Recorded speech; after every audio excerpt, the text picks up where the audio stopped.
¿Por qué Dios no destruyó a Lucifer desde el principio? Y la vindicación de su carácter.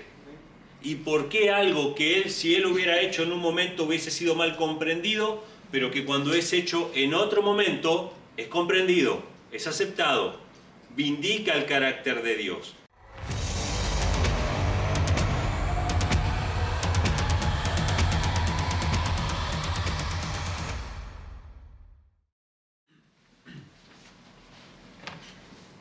Amén, feliz sábado. Amén. Que Dios les bendiga. Saludos a todos, a los de cerca y a los de lejos, que nos acompañan también, por la gracia del Señor.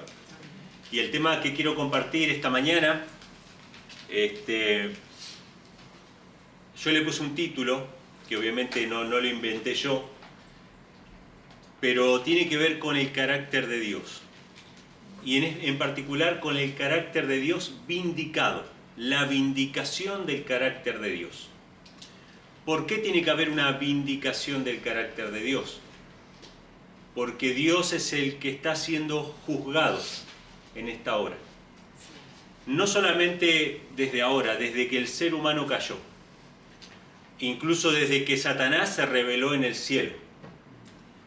Dios está constantemente siendo juzgado. Y no es algo subjetivo, no es algo indirecto, digamos, no es algo que yo digo así por decir.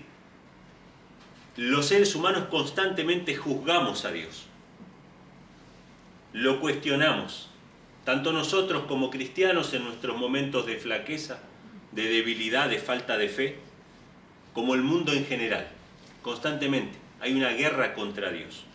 ¿Qué pasó cuando Adán y Eva cayeron? ¿Qué dijo Adán? La mujer que tú me diste. O sea, ¿de quién era la culpa de lo que pasó? De Dios. ¿Qué pasó cuando Eva tuvo que confesar? La serpiente que tú creaste. No dijo que tú creaste, pero se lo adjudicó a Dios, ¿no? Y Satanás desde que comenzó su rebelión empezó a acusar a Dios de que Dios era un tirano, de que Dios era un déspota. Y hermanos, se acerca el tiempo en el cual el carácter de Dios va a ser vindicado. Amén. Y van a suceder cosas que no han sucedido todavía porque las criaturas de Dios no son capaces de comprender la magnitud del pecado. ¿Sí? ¿Qué pasaría si Cristo se encarnara hoy nuevamente como vino, hecho hombre, como vino en el pasado? En vez de venir con poder y gloria, sin relación con el pecado, como dice la Biblia que va a venir por segunda vez, si viniera de vuelta como vino la primera vez, ¿qué pasaría? ¿Qué piensan ustedes que haría este mundo con ese Cristo? Lo mataban de vuelta, lo rechazaban de vuelta.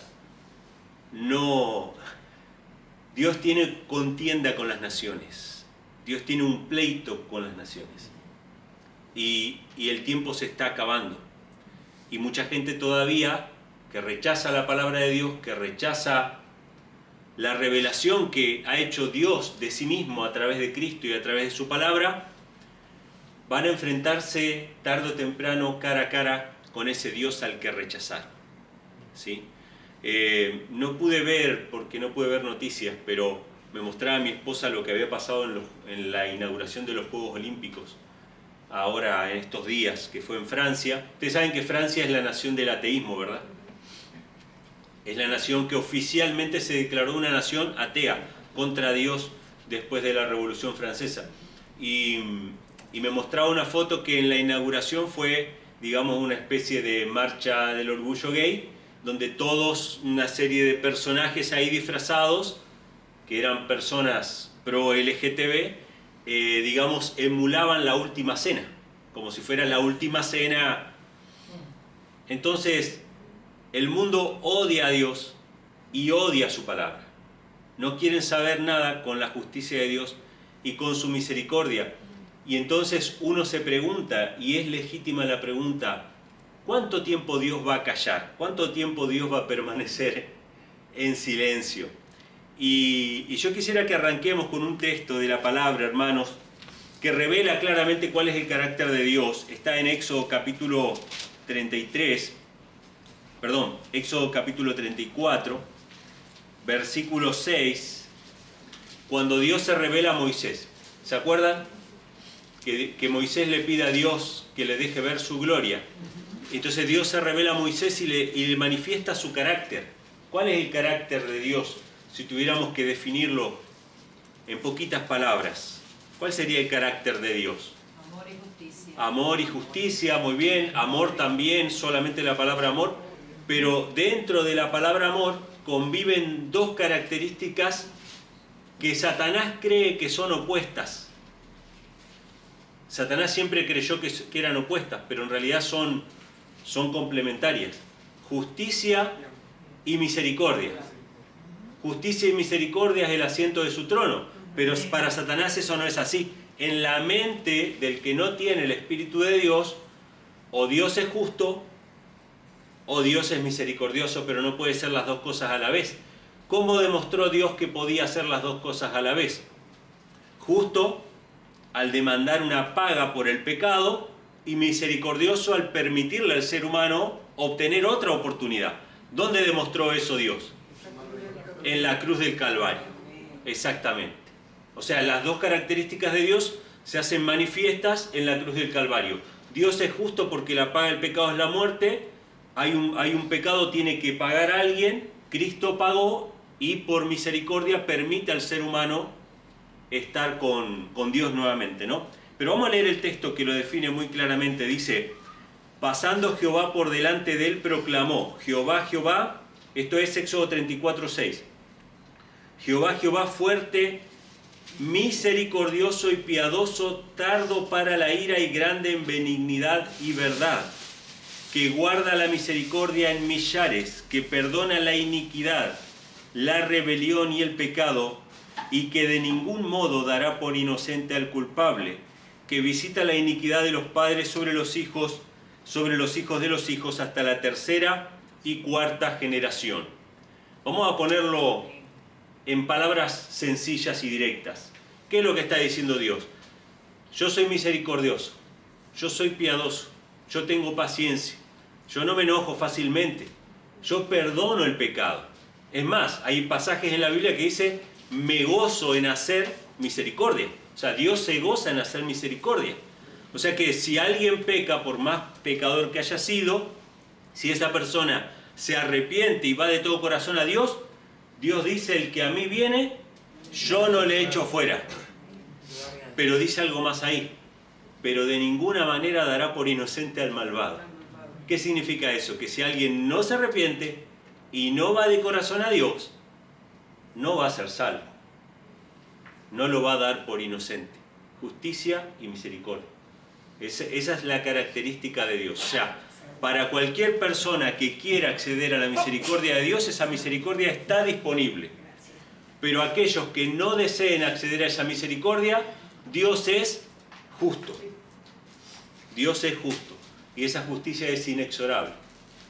Esa justicia inexorable significa que tarde o temprano va a llegar. Puede que ahora no la veamos, ¿no? Puede que ahora veamos que el mundo es injusto. Pero para Dios nada queda en el pasado. Él tiene libros y registros, ¿sí? Pero vamos a ir a un pasaje, hermanos, que nos habla acerca de la caída de Lucifer. Esto está en Ezequiel, capítulo 28, que nos habla acerca de cómo comenzó este conflicto y cómo comenzó el mal en el universo. Ustedes saben, hermanos, que una de las grandes cosas por las cuales Dios es juzgado y Dios es constantemente difamado por aquellos escépticos es por este tema del mal. ¿Por qué existe el mal? Si Dios es todopoderoso, ¿por qué no extirpa el mal de una vez? ¿Por qué permite que exista el dolor y el sufrimiento? Este es el juicio contra Dios, que hacen todos los seres humanos y nosotros también hemos hecho alguna vez. Ezequiel capítulo 28, vamos a leer desde el versículo 12 en adelante, y esta es la caída de Lucifer y cuenta cómo fue que cayó Lucifer, reflejado en la vida de un ser humano que era el rey de Tiro, ¿sí? Pero que es tomado como ejemplo, así como David es tomado como ejemplo para referirse a Cristo, José y sus hermanos es tomado como ejemplo para referirse a Cristo, incluso a los ángeles, ¿sí? Que cayeron. Vamos a leer Ezequiel capítulo 28, versículo 12, que dice así: Hijo de hombre, levanta endechas sobre el rey de Tiro y dile, así dice Jehová, el Señor, tú eras el sello de la proporción, lleno de sabiduría y perfecto en hermosura. En Edén, en el huerto de Dios estuviste. Toda piedra preciosa fue tu vestidura, el sardio, el topacio, el diamante, el berilo, el ónice, el jaspe, el zafiro, la esmeralda, el carbunclo y el oro. Los primores de tus tamboriles y flautas fueron preparados en ti el día que fuiste creado.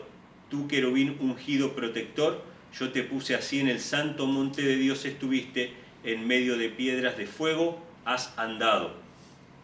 Fíjense qué interesante, ¿no? Dice que Lucifer tenía un lugar en el Edén y en el huerto de Dios y en el monte de Dios. Qué interesante esto. Ustedes saben que en la Biblia hay un paralelo entre lo que hay en el cielo y lo que hay en la tierra.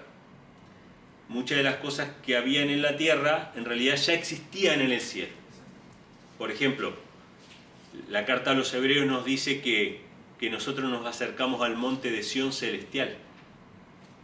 Hay un monte de Sión que es celestial, hay una Jerusalén que es celestial, hay un santuario que es celestial. Amén. Había un huerto del Edén antes del huerto del Edén de aquí, que era celestial, ¿sí?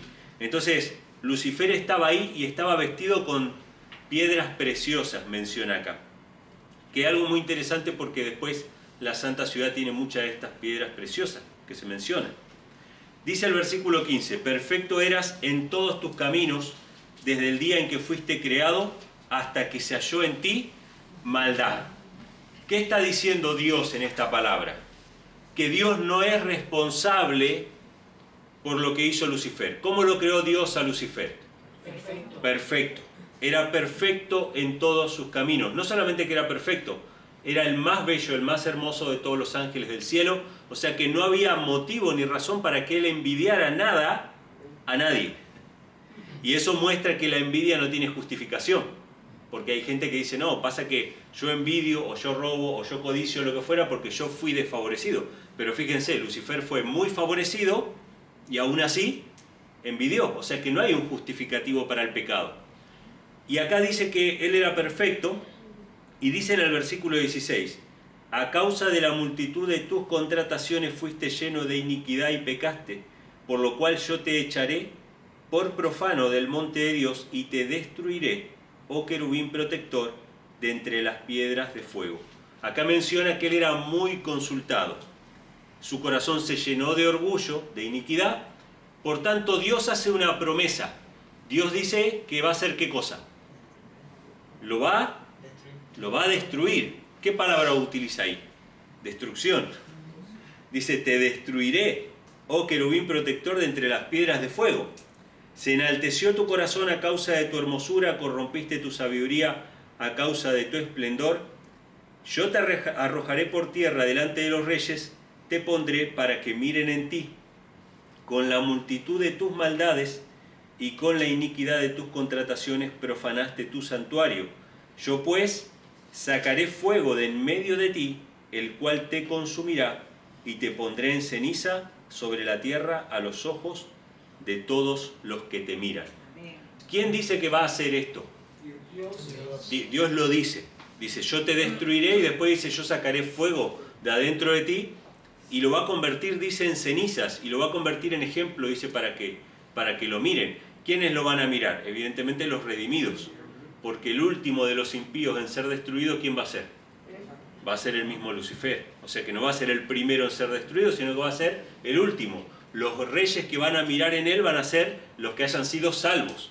O sea, los que van a contemplar eso, o van a ver la destrucción de los impíos, o van a ser conscientes de que esas cenizas eran los impíos, son los salvados, ¿sí?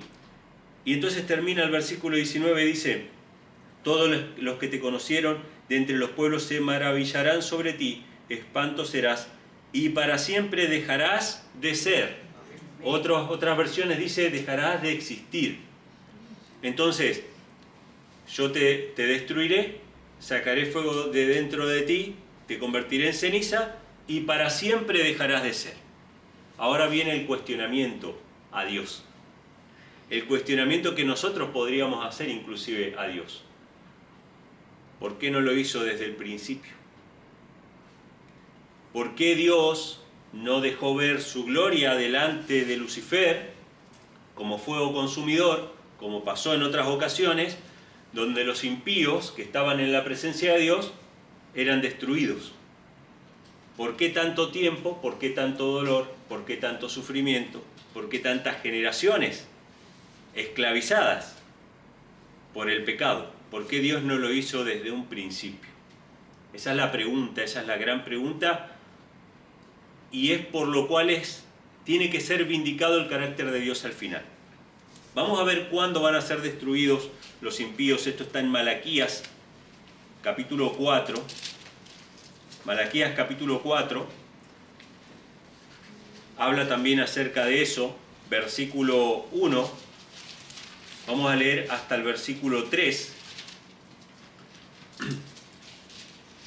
Que dice lo siguiente, Malaquías 4, 1 al 3.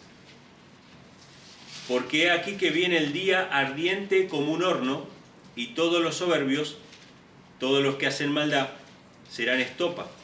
Y aquel día vendrá y los abrazará, dice Jehová de los ejércitos, el cual no les dejará ni raíz ni rama. ¿Quién es la raíz? Satanás. ¿Quiénes son las ramas? Los impíos, tanto ángeles como seres humanos.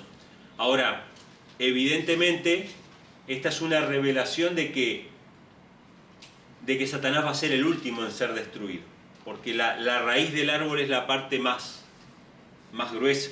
Si nosotros quemáramos un árbol completo, veríamos que las ramas más finas arden primero, se destruyen primero, las ramas más gruesas tardan más, etcétera, etcétera, hasta que el tronco, que es la parte más gruesa, es lo que más tarda, ¿sí? Y hay una revelación acerca de eso en primeros escritos, no la vamos a leer ahora, pero Elena G. White habla acerca de eso, ¿no? De que no todos van a ser destruidos al mismo tiempo, sino que hay gente que va a tardar más en ser destruida, ¿sí? Y acá se lo puede ver esto de manera alegórica, ¿no? No va a dejar ni raíz ni rama. Versículo 2. Mas para vosotros, los que teméis mi nombre, nacerá el sol de justicia, y en sus alas traerá salvación, y saldréis y saltaréis como becerros de la manada. Versículo 3. Hollaréis a los malos, los cuales serán ceniza bajo la planta de vuestros pies, en el día en que yo haré esto, dice Jehová de los ejércitos. Acá hay dos cosas, bueno, varias que coinciden con lo que leímos en Ezequiel, capítulo 28. Primero, van a ser ceniza los malos, ¿sí? Y otra cosa más que menciona, dice, el día en que yo haré esto. O sea, Dios va a hacer eso. Entonces la pregunta es, si Dios podía hacer eso, ¿por qué no lo hizo desde el principio? ¿Por qué dejó que pasara tanto tiempo? ¿Sí? Y este es un cuestionamiento muy común, y ustedes lo van a escuchar siempre de parte de los ateos y de los escépticos, incluso de muchos cristianos que son rebeldes y que quieren justificar sus propios pecados o su propia vida pecaminosa. Ellos dicen, bueno, si Dios es tan justo, ¿por qué no elimina la maldad?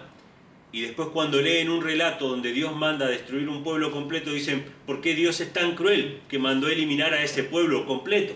Entonces, siempre Dios va a ser cuestionado, si Dios hace o no hace. Es decir, si Dios interviene, ¿por qué interviene? Si Dios no interviene, ¿por qué no intervino? Dios tiene todo ya pensado, ¿no? Nosotros no podemos cuestionar a Dios. Dios tiene derecho sobre sus criaturas, tiene derecho sobre nosotros, tiene derecho incluso a no decirnos sus planes, ¿sí? O decirnos lo que a Él le parezca propicio para nosotros, y nosotros somos sus criaturas. Pero el ser humano, la criatura se rebela contra su creador. Eso fue lo que pasó con Lucifer. Lucifer pensó que sabía mejor que Dios cómo gobernar el universo.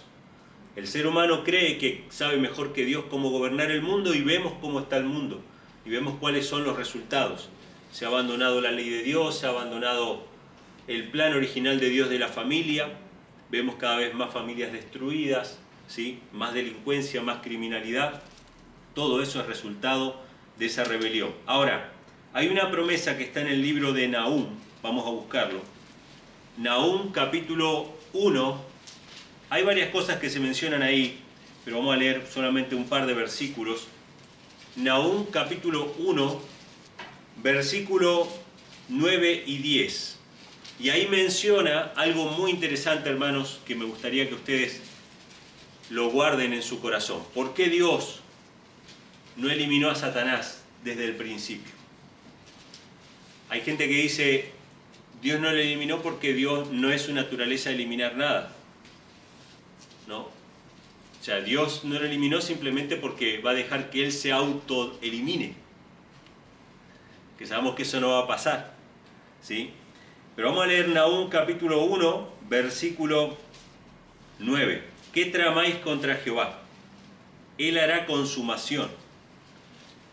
La tribulación no se levantará dos veces. ¿Qué significa esto, hermanos? La tribulación, en otras versiones dice la angustia o el sufrimiento no se levantará dos veces. ¿Qué significa esto? La rebelión no se va a levantar dos veces, porque como espinas entretejidas estando embriagados con su vino, serán consumidos como paja completamente seca. O sea, está hablando de la destrucción final de los impíos y de que después de que Dios haga nuevas todas las cosas, nunca más va a haber una nueva rebelión. Nunca más se va a levantar el pecado. ¿Por qué Dios no destruyó a Satanás desde el principio? Porque todo el universo tenía que contemplar los resultados de la rebelión para que nunca más se rebelara nuevamente ninguna de sus criaturas. Si se fijan en el versículo 3, ahí de Nahum capítulo 1, se menciona lo del carácter también. Dice, Jehová es lento para la ira y grande en poder, no tendrá por inocente al culpable, Jehová marcha en la tempestad y el torbellino y las nubes son el polvo de sus pies. Ahí menciona nuevamente, ¿no? Justicia y misericordia. Es clemente, paciente, tardo para la ira, etc. Pero de ningún modo dará por inocente al culpable. Hay gente, hermanos, engañados por Satanás, que creen que la justicia y la misericordia son contrarias.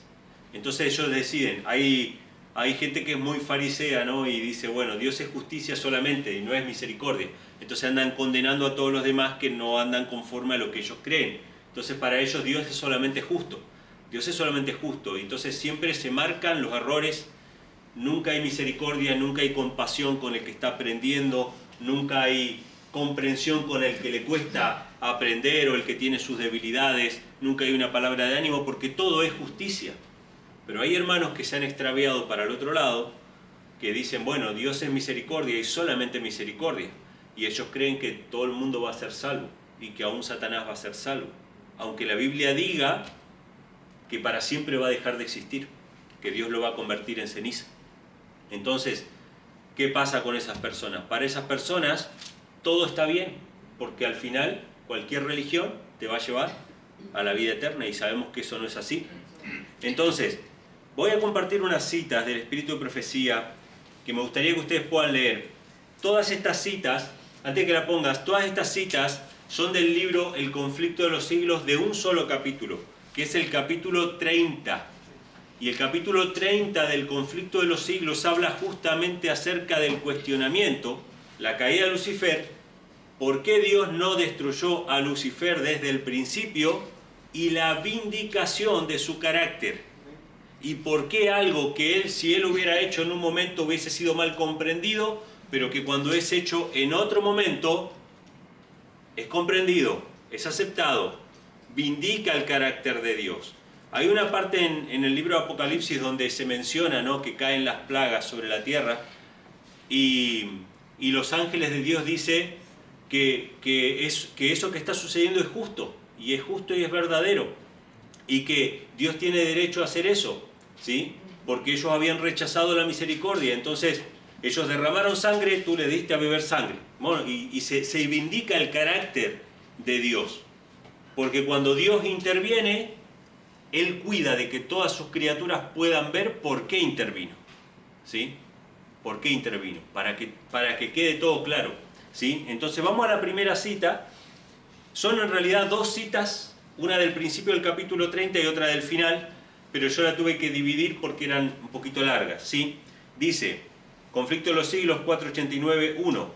Aun cuando quedó resuelto que Satanás no podía permanecer por más tiempo en el cielo, la sabiduría infinita no le destruyó, ¿no? O sea, Dios dijo, no lo voy a destruir. En vista de que solo un servicio de amor puede ser aceptable a Dios, la sumisión de sus criaturas debe proceder de una convicción de su justicia y benevolencia. ¿Qué convicción tenían que tener todas las criaturas que contemplaran la destrucción de Lucifer? Tenían que estar claros de que Dios era justo y misericordioso. Dios no podía destruir a Satanás, no porque fuera contra su naturaleza destruir a Satanás, porque justamente la naturaleza de Dios es contra el pecado, o sea que tranquilamente puede destruir a Satanás, sino porque los seres celestiales no estaban capacitados todavía para comprender la naturaleza del pecado. Recuerden que nunca antes había levantado el pecado en el cielo. ¿Los ángeles sabían con qué estaban lidiando? No sabían. De hecho, nosotros muchas veces no sabemos con qué estamos lidiando. Y por más que vivimos en un mundo de pecado, no tomamos dimensión de esas pequeñas cosas que nos permitimos muchas veces, ¿no? Entonces, Dios, dice, la sabiduría infinita no le destruyó. Sigamos. Los habitantes del cielo y de los demás mundos, no estando preparados para comprender la naturaleza ni las consecuencias del pecado, no podrían haber reconocido la justicia y misericordia de Dios en la destrucción de Satanás. De haber sido éste aniquilado inmediatamente, aquellos habrían servido a Dios por miedo, más bien que por amor. Fíjense, hermanos, los ángeles y los mundos no caídos no podrían haber reconocido la justicia y misericordia de Dios en la destrucción de Satanás. La cita dice que en la destrucción de Satanás hubiese estado la justicia y la misericordia de Dios, pero los ángeles no lo habrían reconocido. No es que Dios no destruyó a Satanás porque era contra su naturaleza, no. Iba de acorde a su naturaleza misericordiosa y justa a destruir a Satanás. Pero los ángeles no lo hubiesen comprendido así. Y le hubiesen servido a Dios por miedo. O sea, la acusación de Satanás contra Dios hubiese prevalecido en la mente de los ángeles. O sea, esa rebelión no se hubiese aniquilado. Es más, la rebelión se hubiese engrandecido. Entonces Dios decide no destruir a Satanás desde el principio. Vamos con la siguiente. Dice, la influencia del seductor no habría quedado destruida del todo, ni el espíritu de rebelión habría sido extirpado por completo. Para bien del universo entero, a través de las edades sin fin, era preciso dejar que el mal llegase a su madurez y que Satanás desarrollase más completamente sus principios. Hermanos, qué importante esto. Para bien, dice, ¿no? Para bien del universo entero. Todo lo que Dios hace, lo hace por amor. Para bien del universo entero, a través de las edades sin fin, incluso para bien nuestro, Dios tenía que dejar que los principios de Satanás se desarrollasen, que madurasen, que dieran frutos, que se vea lo que había detrás. Y muchas veces, hermanos, nosotros no nos damos cuenta de eso. A veces estamos lidiando con alguien o con algo, con algún problema, y nosotros queremos cortar las cosas de cuajo, de raíz, pero la sabiduría de Dios nos muestra que a veces hay que dejar que se muestren los frutos, que se vea qué hay detrás, porque esos frutos van a hablar más que cualquier cosa que nosotros digamos. Dios tiene que hablar acerca del reino de Satanás. Dios no tiene que hablar acerca del reino de Satanás. Todo el universo está contemplando los resultados de ese reino. O sea, los frutos se muestran por sí solos, ¿sí? Entonces dice la siguiente, a fin de que todos los seres creados reconociesen el verdadero carácter de los cargos que arrojara él contra el gobierno divino, y a fin de que quedaran para siempre incontrovertibles la justicia y la misericordia de Dios, así como el carácter inmutable de su ley. O sea que Dios, para vindicar su carácter, para que quede clara su justicia y su misericordia y la inmutabilidad de su ley, permitió que Satanás viviera y reinase en este mundo, para que se vean los resultados. Ahora, En la siguiente cita, ya son de la parte final del capítulo 30, nos habla de lo que mencionamos al principio. ¿Dónde se vio la justicia y la misericordia de Dios? En la cruz del Calvario. Mientras la cruz del Calvario proclama el carácter inmutable de la ley, declara al universo que la paga del pecado es muerte. El grito agonizante del Salvador, consumado es, fue el toque de agonía para Satanás. Fue entonces cuando quedó zanjado el gran conflicto que había durado tanto tiempo y asegurada la extirpación final del mal. Fíjense, iba a haber una extirpación final, pero eso no podía pasar hasta que se demostrase que Dios era justo y misericordioso. ¿Dónde se demostró? En la cruz del Calvario. Al mirar la cruz del Calvario podemos comprender que la ley de Dios no cambia, porque si pudiera cambiar la ley, Cristo no necesitaba morir, se cambiaba la ley según nuestra pecaminosidad y listo. La ley de Dios es inamovible, Dios es justo porque exige la paga del pecado es la muerte, pero es misericordioso a la vez porque nos permite a través de la muerte de Cristo recibir la vida eterna. Siguiente cita dice, todo esto es parte de lo mismo, hermanos, El Hijo de Dios atravesó los umbrales de la tumba para destruir por la muerte al que tenía el imperio de la muerte, es a saber, al diablo. Hebreos 2:14. El deseo que Lucifer tenía de exaltarse a sí mismo le había hecho decir, sobre las estrellas de Dios ensalzaré mi trono, seré semejante al Altísimo. Dios declara, te torno en cenizas sobre la tierra y no existirás más para siempre. Bueno, los textos que leímos, ¿no? Y la siguiente cita dice, eso será, la destrucción de Satanás, será cuando venga el día ardiente como un horno y todos los soberbios y todos los que hacen maldad serán estopa y aquel día que vendrá los abrazará, ha dicho Jehová de los ejércitos, el cual no les dejará ni raíz ni rama. Malaquías capítulo 4 versículo 1. Ahora, lo que viene a continuación es el centro de la cuestión. Todo el universo, o sea, cuando eso pase, no lo de Malaquías capítulo 4, todo el universo habrá visto la naturaleza y los resultados del pecado y su destrucción completa, que en un principio hubiese atemorizado a los ángeles y deshonrado a Dios, justificará entonces el amor de Dios y establecerá su gloria ante un universo de seres que se deleitarán en hacer su voluntad y en cuyos corazones se encontrará su ley. Amén. Hermanos, ¿por qué Dios no destruyó a Satanás desde el principio? Porque los ángeles no estaban capacitados, ni los mundos no caídos, no estaban capacitados para comprender que en ese acto estaba la justicia y la misericordia de Dios. Pero al final del conflicto, cuando se hayan visto los resultados del pecado, dice la destrucción completa, que en un principio hubiese atemorizado a los ángeles y deshonrado a Dios, ¿qué va a hacer? Va a glorificar a Dios. Los seres celestiales le van a servir no por temor, sino por amor.